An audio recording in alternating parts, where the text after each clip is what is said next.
Sous la pluie battante, Julien courait, le cœur cognant dans sa poitrine comme un tambour de guerre. Chaque pas résonnait sur les pavés mouillés des ruelles parisiennes, poursuivi par une ombre qu'il ne pouvait semer. « Arrête-toi, sale pédé !» hurla une voix rauque derrière lui, déchirant la nuit. Julien, 25 ans, n'avait jamais imaginé que son secret, si soigneusement gardé, deviendrait une arme brandie contre lui. Ses cheveux bruns collés à son front, il jeta un regard en arrière. L'officier de police, un homme massif d'une quarantaine d'années nommé Marc Dufresne, gagnait du terrain, son visage rouge de colère. Julien ne comprenait pas pourquoi cet homme, qu'il n'avait jamais rencontré, semblait déterminé à le détruire.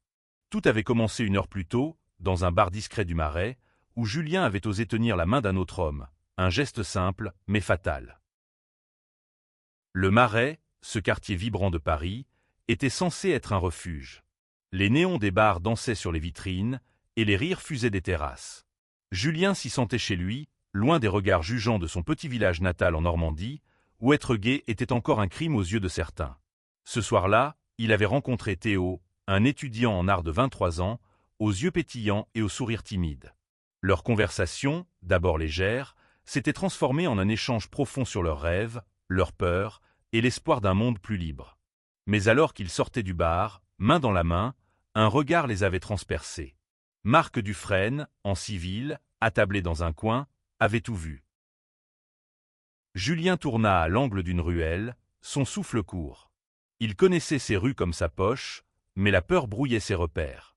Pourquoi ce policier le poursuivait-il avec une telle hargne? Il n'avait rien fait d'illégal, rien de mal. Pourtant, les insultes de Dufresne résonnaient encore dans sa tête, chaque mot comme une lame. Julien trébucha sur un pavé, son genou heurtant le sol. Il se releva, le regard déterminé. Il n'allait pas se laisser briser. Au même moment, à quelques rues de là, Camille, 32 ans, rédactrice dans un journal local, rentrait chez elle après une longue journée. Ses talons claquaient sur le trottoir, et son esprit vagabondait vers son propre passé, un passé qu'elle avait enfoui sous des couches de silence. Camille était lesbienne, mais peu de gens le savaient. Elle avait appris à cacher qui elle était, à jouer le jeu d'une vie normale, pour éviter les jugements. Pourtant, ce soir-là, un pressentiment étrange la saisit. En passant près d'une ruelle, elle entendit des cris. Intriguée, elle s'approcha et aperçut la scène.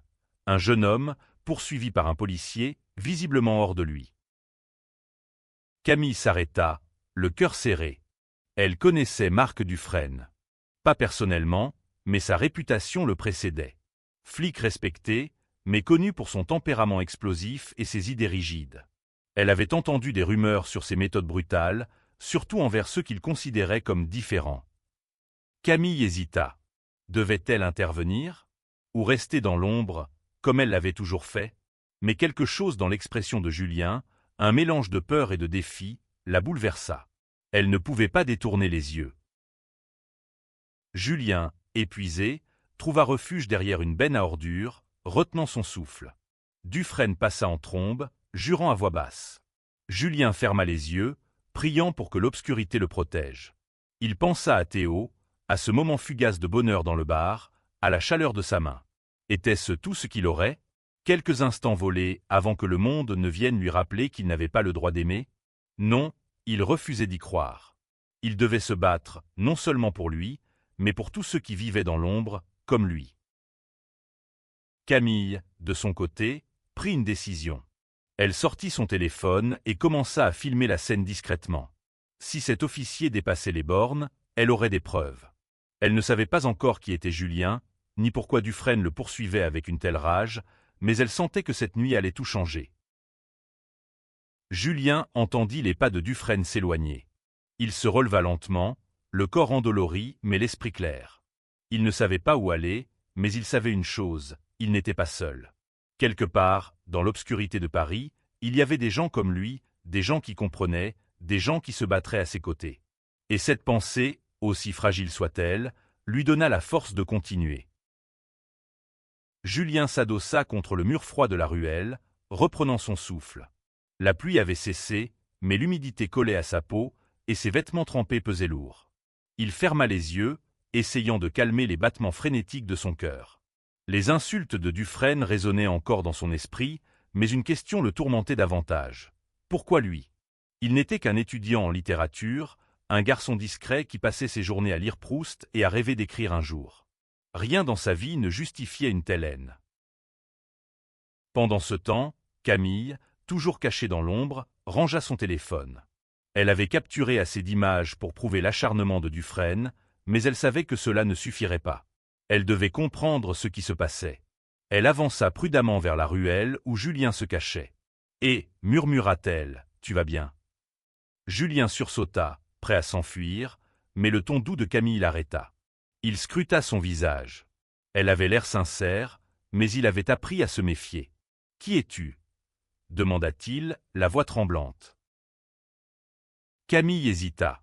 Elle n'avait pas l'habitude de s'impliquer dans les affaires des autres, mais quelque chose dans les yeux de Julien, un mélange de vulnérabilité et de résilience, la toucha profondément. « Je m'appelle Camille. J'ai vu ce qui s'est passé. Ce flic, il n'avait aucun droit de te traiter comme ça. » Julien baissa les yeux, honteux malgré lui. « C'est à cause de qui je suis, » murmura-t-il. « Il m'a vu avec un garçon. » Camille sentit une boule se former dans sa gorge. Elle connaissait ce sentiment, cette peur d'être jugée pour ce qu'on est. Elle posa une main hésitante sur l'épaule de Julien. « Tu n'as rien fait de mal. »« Rien. » Ces mots, simples mais lourds de sens, firent monter des larmes aux yeux de Julien. Pour la première fois depuis le début de cette nuit cauchemardesque, il se sentit vu, vraiment vu. Mais leur moment de répit fut de courte durée. Des pas lourds résonnèrent à nouveau dans la ruelle. Dufresne était revenu, cette fois accompagné d'un collègue, un homme plus jeune, au regard nerveux. « Il est là-dedans, j'en suis sûr, » grogna Dufresne. « On va le trouver, ce petit. » Il s'arrêta, apercevant Camille et Julien. Un rictus déforma son visage. « Tiens, tiens, une complice. Maintenant ?» Camille se plaça devant Julien, son instinct protecteur prenant le dessus. « Vous n'avez aucune raison de le poursuivre. Laissez-le tranquille. » Dufresne ricana, mais son collègue, visiblement mal à l'aise, murmura quelque chose à son oreille. Dufresne l'ignora. « Tu crois que tu peux me donner des ordres, ma petite? Dégage, ou je t'embarque aussi. » Julien sentit la colère monter en lui. Il en avait assez de fuir, assez de se cacher. « Qu'est-ce que je vous ai fait » lança-t-il, sa voix plus assurée qu'il ne l'aurait cru. Dufresne s'approcha, menaçant. « Tu veux savoir ce que tu m'as fait? Tu représentes tout ce qui va mal dans ce pays. Des gens comme toi » Il ne termina pas sa phrase, mais ses mots étaient lourds de mépris. Camille, refusant de se laisser intimider, sortit son téléphone. « J'ai tout filmé, officier. Si vous touchez à un seul de ses cheveux, cette vidéo ira directement à mon journal. » Dufresne pâlit légèrement, mais il ne recula pas. « Tu bluffes. » Camille haussa un sourcil. « Essayez-moi. » Pendant un instant, le temps sembla suspendu. Puis, à la surprise de tous, le collègue de Dufresne intervint. « Marc, ça suffit. On n'a rien de concret contre lui.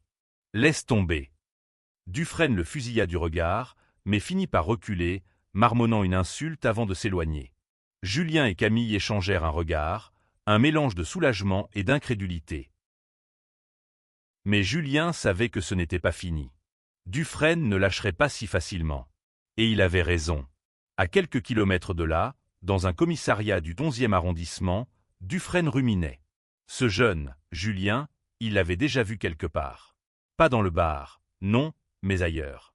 Quelque chose dans son visage lui semblait familier, mais il n'arrivait pas à mettre le doigt dessus.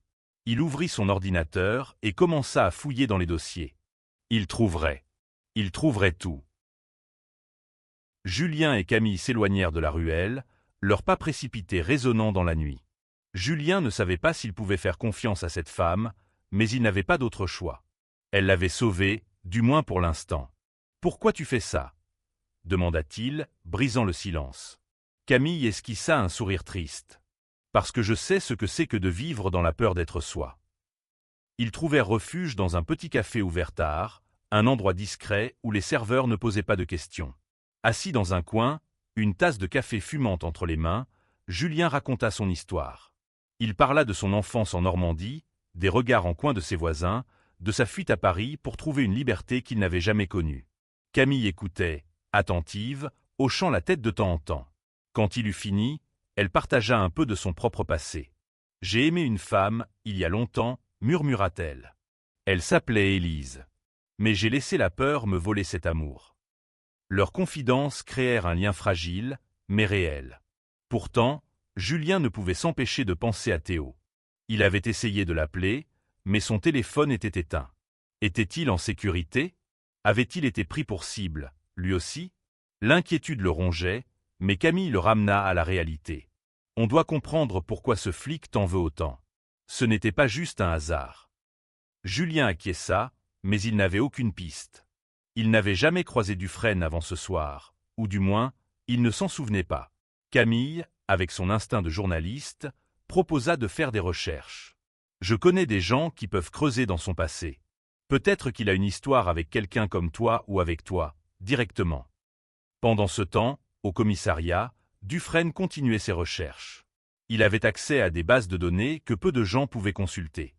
En tapant le nom de Julien, qu'il avait obtenu grâce à un témoin au bar, il tomba sur un dossier qui le fit blêmir. Julien Lefebvre. Ce nom, il le connaissait. Pas à cause d'un crime, non, mais à cause d'un événement qui avait marqué sa carrière, des années plus tôt. Une affaire qu'il avait tenté d'oublier, mais qui revenait maintenant comme un boomerang. Julien, de son côté, ignorait tout de ce lien. Il n'avait que 15 ans à l'époque, un adolescent perdu dans un village où tout le monde connaissait tout le monde. Mais quelque chose dans son passé, quelque chose qu'il avait enfoui, était sur le point de ressurgir. Et ce secret allait bouleverser non seulement sa vie, mais aussi celle de Dufresne. Camille reçut un message d'un collègue journaliste. « J'ai trouvé quelque chose sur Dufresne », écrivit-il. « Appelle-moi. » Elle échangea un regard avec Julien. « On va trouver la vérité, » promit-elle. « Mais tu dois être prêt. Ça pourrait être plus gros que ce qu'on imagine. » Julien hocha la tête, la peur et l'espoir se mêlant dans son cœur. Il ne savait pas ce qui l'attendait, mais pour la première fois, il se sentait prêt à affronter la tempête. Le lendemain matin, Paris s'éveillait sous un ciel gris, comme si la ville elle-même portait le poids des secrets de la nuit précédente. Julien et Camille s'étaient réfugiés dans l'appartement de cette dernière, un petit logement encombré de livres et de notes éparpillées. Camille était déjà au téléphone, discutant à voix basse avec son contact. Julien, assis sur un canapé usé, triturait nerveusement ses mains. Il ne cessait de penser à Théo. Il avait enfin réussi à lui envoyer un message, et Théo lui avait répondu qu'il allait bien, mais qu'il était terrifié. « Reste loin de ce flic », avait-il écrit. « Il est dangereux. » Camille raccrocha, le visage grave. « Mon contact a trouvé quelque chose. Dufresne a été impliqué dans une affaire il y a 10 ans, une enquête sur une agression homophobe dans un village en Normandie. L'affaire a été classée, mais il y a des zones d'ombre. Et ton nom apparaît dans les rapports. » Julien fronça les sourcils. « Moi? Mais j'étais gamin à l'époque. » Camille posa une main sur son bras. « Je sais. Mais tu étais là, Julien. Tu étais témoin. » Les souvenirs affluèrent, flous mais douloureux. Julien avait 15 ans, il se promenait près d'une rivière quand il avait entendu des cris. Un adolescent, à peine plus âgé que lui, avait été attaqué par un groupe d'hommes. Julien avait appelé la police, terrifié, mais quand ils étaient arrivés, l'un des officiers, Dufresne, avait minimisé l'incident. « Des gamineries », avait-il dit, avant de classer l'affaire. Julien sentit une colère sourde monter en lui. Il a couvert une agression. Et maintenant, il s'en prend à moi parce quoi? Parce que je lui rappelle ce qu'il a fait? Camille secoua la tête. Peut-être. Ou peut-être qu'il sait que tu pourrais rouvrir cette affaire. Tu étais témoin, Julien. Et aujourd'hui, tu es une menace. Ils décidèrent de creuser plus loin. Camille contacta un ancien collègue de Dufresne, un policier à la retraite qui accepta de parler. Il leur raconta que Dufresne avait toujours eu des préjugés, mais que cette affaire en Normandie l'avait changé. Il était obsédé par l'idée de contrôler, de maintenir l'ordre, comme il disait. Il détestait tout ce qui sortait de sa vision du monde. Pendant ce temps, Dufresne, de son côté, devenait de plus en plus instable. Il avait retrouvé le dossier de l'agression. Le nom de Julien était là, noir sur blanc, comme une accusation silencieuse. Il se souvenait vaguement de ce gamin effrayé, mais ce qu'il n'avait pas prévu, c'était que ce même gamin grandirait pour devenir quelqu'un qui oserait le défier. Il devait l'arrêter, coûte que coûte. Julien et Camille décidèrent de rencontrer le policier à la retraite en personne. Ils prirent un train pour Rouen, où l'homme vivait. Dans le wagon, Julien confia à Camille son rêve d'écrire un livre, un roman sur ceux qui vivent dans l'ombre, sur ceux qui doivent se battre pour être aimés. Camille sourit. « Tu l'écriras, Julien, et je serai ta première lectrice. » Mais alors qu'il descendait du train, Julien reçut un message anonyme « Arrête de fouiller, ou tu le regretteras. » Son sang se glaça. Dufresne savait, et il était plus proche qu'il ne le pensait. À Rouen, l'air était frais, et les rues avaient dégagé une odeur de pierre humide. Julien et Camille retrouvèrent Pierre, l'ancien policier, dans un petit bistrot. Âgé d'une 60aine d'années, Pierre avait le visage marqué par des années de service, mais ses yeux étaient doux. Il écouta leur histoire avec attention, hochant la tête comme s'il s'attendait à ce genre de révélation. Dufresne n'a jamais supporté de perdre le contrôle, commença Pierre. Cette affaire en Normandie, il y a 10 ans il a tout fait pour la faire disparaître. L'adolescent qui a été attaqué, il s'appelait Lucas. Il était gai, et ça, Dufresne ne l'acceptait pas. Il a convaincu tout le monde que c'était une simple bagarre, mais il y avait des preuves d'un crime haineux. Et toi, Julien, tu étais le seul témoin qui aurait pu faire tomber les agresseurs. Julien sentit un frisson le parcourir. Il se souvenait de Lucas, un garçon discret qui dessinait toujours dans un carnet. Il ne l'avait pas revu après cette nuit-là. « Qu'est-il arrivé à Lucas » demanda-t-il, la voix tremblante. Pierre baissa les yeux. Il a quitté le village. Personne ne sait où il est allé. Certains disent qu'il n'a jamais surmonté ce qui s'est passé. Camille prit des notes, son esprit de journaliste en alerte. Donc, Dufresne a peur que Julien rouvre cette affaire. Pierre acquiesça. Exactement. Et maintenant, avec toi qui filmes ses agissements, il doit être aux abois. De retour à Paris, Julien et Camille décidèrent de confronter Dufresne. Ils savaient que c'était risqué, mais ils n'avaient plus le choix. Camille contacta un avocat spécialisé dans les droits humains, qui accepta de les aider. Ensemble, ils préparèrent un dossier avec les images de la nuit précédente et les informations de Pierre. Mais Julien savait que Dufresne ne se rendrait pas sans se battre. Ce soir-là, Julien reçut un appel de Théo. « Je t'ai cherché partout, » dit-il, la voix brisée. « J'ai peur, Julien. Ce flic, il est venu chez moi. Il m'a posé des questions sur toi. » Julien sentit son cœur se serrer. Il promit à Théo de le protéger, mais au fond, il se demandait s'il en était capable. Camille, de son côté, reçut une visite inattendue. Une femme, Élise, celle qu'elle avait aimée des années plus tôt, se tenait sur le pas de sa porte. « J'ai entendu parler de ce que tu fais, » dit Élise. « Je veux t'aider. » Camille, bouleversée, accepta. Élise était avocate, et son expertise pourrait faire pencher la balance. Le lendemain, Julien, Camille et Élise se réunirent pour élaborer un plan. Ils allaient porter plainte contre Dufresne, mais ils devaient agir vite. Dufresne, de son côté, avait ses propres plans. Il avait découvert où Julien vivait et était déterminé à le faire taire, d'une manière ou d'une autre. La tension montait à Paris. Julien, Camille et Élise savaient que le temps jouait contre eux. Ils avaient réuni assez de preuves pour porter plainte, mais Dufresne était un adversaire redoutable. Il avait des contacts, une réputation et une détermination presque obsessionnelle. Julien, lui, se sentait à la fois terrifié et galvanisé. Il n'était plus le garçon qui se cachait. Il voulait se battre, pour lui, pour Théo, pour Lucas, et pour tous ceux qui avaient souffert en silence. Camille et Élise travaillèrent toute la nuit pour finaliser le dossier. Les images de la poursuite, les témoignages de Pierre et des archives sur l'affaire de Normandie formaient un ensemble accablant. Mais Élise les mit en garde, Dufresne ne va pas se laisser faire. Il pourrait essayer de vous discréditer, ou pire. Julien hocha la tête. Il savait ce qu'il risquait, mais il ne pouvait plus reculer. Pendant ce temps, Dufresne, dans son bureau, sentait la pression monter. Il avait reçu un appel anonyme l'avertissant que Julien et ses alliés préparaient quelque chose. Fou de rage, il décida de passer à l'action. Il se rendit à l'appartement de Julien, prêt à l'intimider une dernière fois. Mais quand il arriva, il trouva l'appartement vide.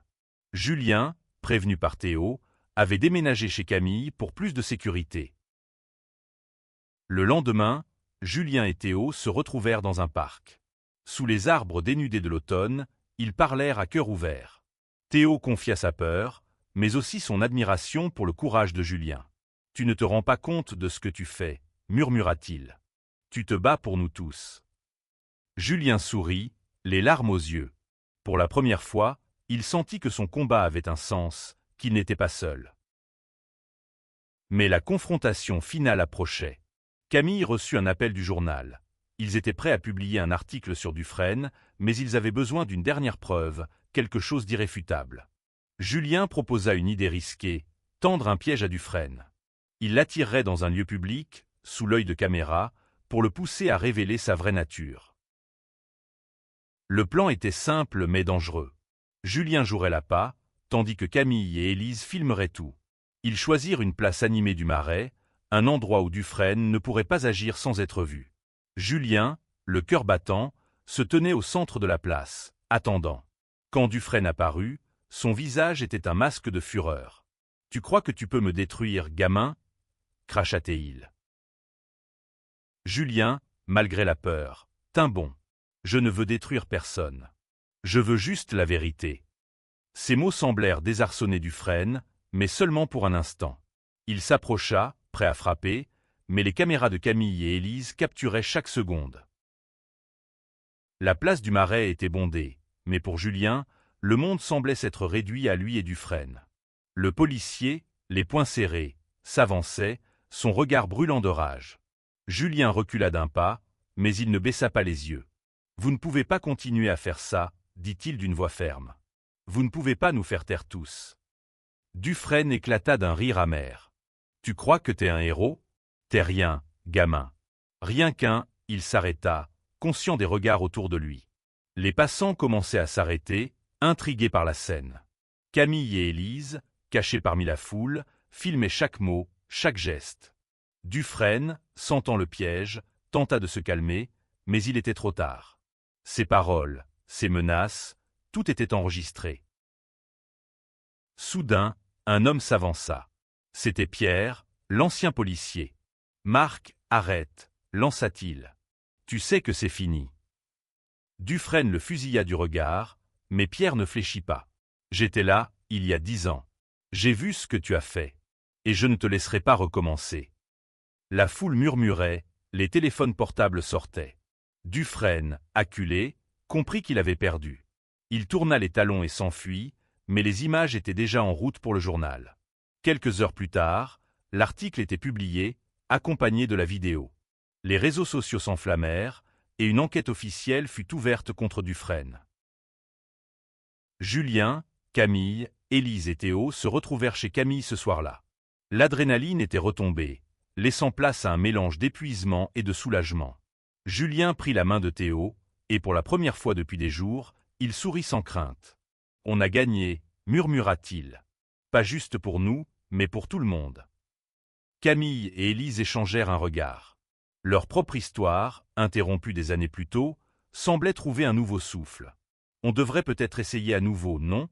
murmura Élise. Camille sourit, les larmes aux yeux. « Peut-être. » Quelques semaines plus tard, Dufresne fut suspendu et l'affaire de Normandie fut rouverte. Julien apprit que Lucas, le garçon agressé 10 ans plus tôt, vivait désormais à Berlin, où il avait trouvé la paix. Julien lui écrivit une lettre, s'excusant de ne pas avoir fait plus à l'époque, et lui racontant ce qu'il avait accompli. Lucas répondit, ému, et les deux commencèrent une correspondance qui devint une amitié. Julien tint sa promesse. Il commença à écrire son livre, un roman sur le courage, l'amour et la lutte pour être soi. Chaque mot qu'il posait sur le papier était un pas vers la liberté, non seulement pour lui, mais pour tous ceux qui liraient son histoire. Paris, avec ses rues pavées et ses nuits tumultueuses, était devenu plus qu'une ville. C'était le théâtre de son combat, de son amour et de sa renaissance. Des mois plus tard, Julien se tenait sur un pont surplombant la Seine, le manuscrit de son roman sous le bras. Le soleil se couchait, peignant le ciel de teintes orangées. Théo était à ses côtés, son épaule frôlant la sienne. « Tu l'as fait », murmura Théo. « Tu as transformé la douleur en quelque chose de beau. » Julien sourit, pensant à tout ce qu'il avait traversé. La peur, la colère, La honte, tout cela s'était mué en une force qu'il n'aurait jamais cru posséder. Son livre, bientôt publié, racontait non seulement son histoire, mais aussi celle de Camille, d'Élise, de Lucas, et de tous ceux qui avaient dû se battre pour être aimés. Il n'était pas un héros, mais il avait trouvé sa voie. Camille et Élise, désormais en couple, avaient rouvert leur propre chapitre. Leur amour, jadis brisé par la peur, fleurissait à nouveau, plus fort que jamais. Camille avait été promue au journal, et son article sur Dufresne avait inspiré d'autres victimes à parler. L'enquête sur Dufresne avait révélé d'autres abus, et il faisait maintenant face à la justice. Julien regarda l'eau scintiller sous le pont. Il pensa à Lucas, qui lui avait écrit la veille, lui disant combien sa lettre l'avait touché. Il pensa à Pierre, qui avait trouvé la rédemption en disant la vérité. Et il pensa à lui-même, à ce garçon qui courait dans les ruelles, poursuivi par la haine, mais qui avait trouvé le courage de se tenir debout. « Tu penses à quoi » demanda Théo, sa voix douce brisant le silence. Julien tourna la tête, ses yeux brillants d'émotion. « À nous, à tout ce qu'on peut encore construire. » Théo serra sa main, et ensemble, ils regardèrent la ville s'illuminer sous les étoiles. Paris n'était plus seulement une ville de peur. C'était une ville d'espoir, un endroit où l'amour, malgré tout, trouvait toujours un chemin. Et Julien savait que, quoi qu'il arrive, il ne serait plus jamais seul.